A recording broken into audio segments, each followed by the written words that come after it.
What up, peoples? Today, doing another how-to video. This is going to be on how to rebuild your carb. They're pretty similar. This is for an RM250.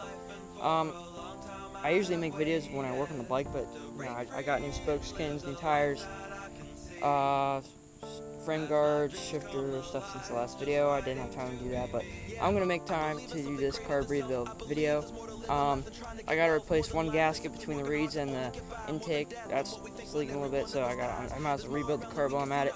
So in this video, that's pretty much what it's gonna be. I will fast forward all through the time-consuming crap, but I will explain every little thing I do. Help you guys out there learn how to rebuild your own carbs for people who don't know how to do it. What to look out for, what to do, stuff like that. Right here, you're gonna need some. This is most of the stuff I'll need for it. Got some carb cleaner, gasket sealer, flathead screwdriver, Phillips screwdriver, the basics, stuff like that. So, yep, I got my setup here. You're gonna need some rags, definitely. Yep. So let's get started here. Okay, I got all my tools out and everything, and I'm ready to get started. First off, you're going to want to remove your fuel line that goes from the petcock to the carburetor.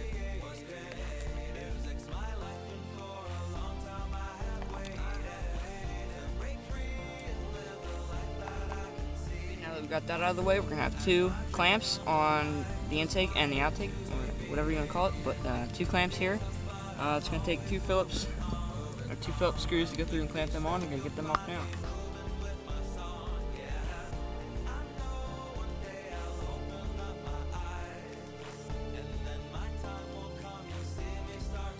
Okay, both clamps are undone. Now we're just going to pull out the carb.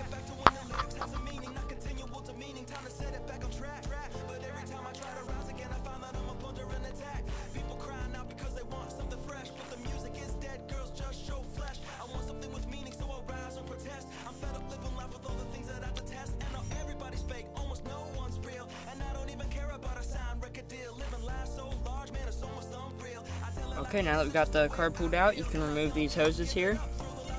They'll just get in the way. Sometimes getting the carburetor out can be a little bit tricky because of the way they, especially on 250, they got these carburetors crammed in a little bit. Little itty bitty space. You don't have to worry about damaging this boot unless it's dry rotted. You can flex them however you want. So now we're going to take off this cap here.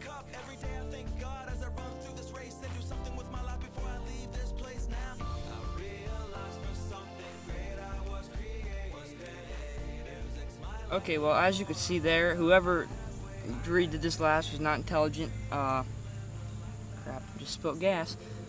Yeah, definitely gotta have rags, guys. But whoever did this last put freaking red high temp gasket sealer in there, and it pretty much, the gas just ate it and left this residue everywhere. Don't do that. Okay, now I didn't do it in the video, but I did. I took this off here and I put a brand new gasket in there. So that should be good to go now. Now I just gotta get to the carb. Okay, now to move on to the carburetor. You're gonna want to put a rag down or something. Catch anything that might come out. Dirt. I'm using cardboard here. I don't want the cardboard soaked. Carb cleaner. There. Now first thing you're gonna want to do, undo this bolt here and take out the 4 screws here.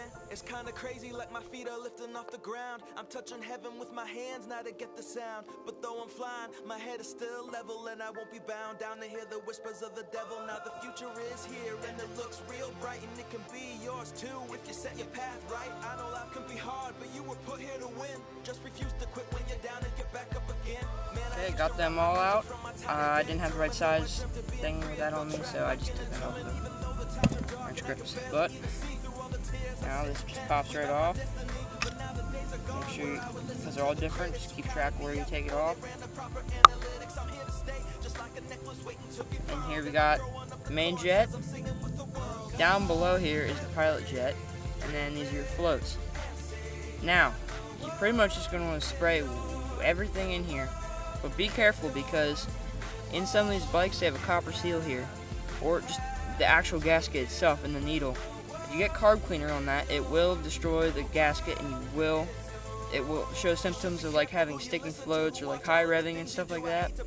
But if you get carb cleaner on there, it will eat the gasket, so be careful.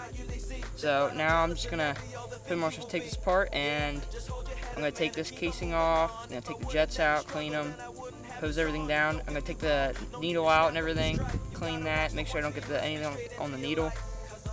Make sure spray these passages out. I wouldn't worry too much about the choke. That's pretty much it. They're pretty simple, but if you do something, wrong, you really screw up. This is a Mikuni TM37. No, it's a Key. I wish it was Mikuni, but it's not. So, yep, I'm gonna go through here and clean everything out.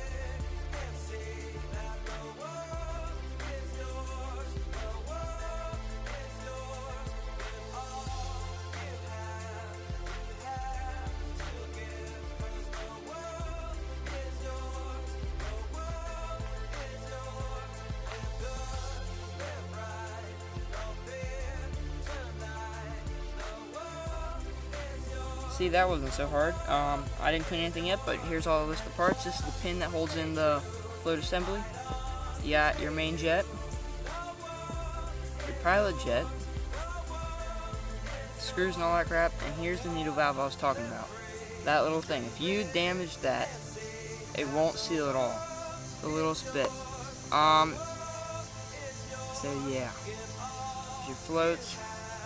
Now I'm going to go through, spray everything. I'm not going to do it on camera because I don't want to get any of this wet, but I'll spray it over in the grass real quick. And I'll show you guys what it looks like after I hose the whole thing down.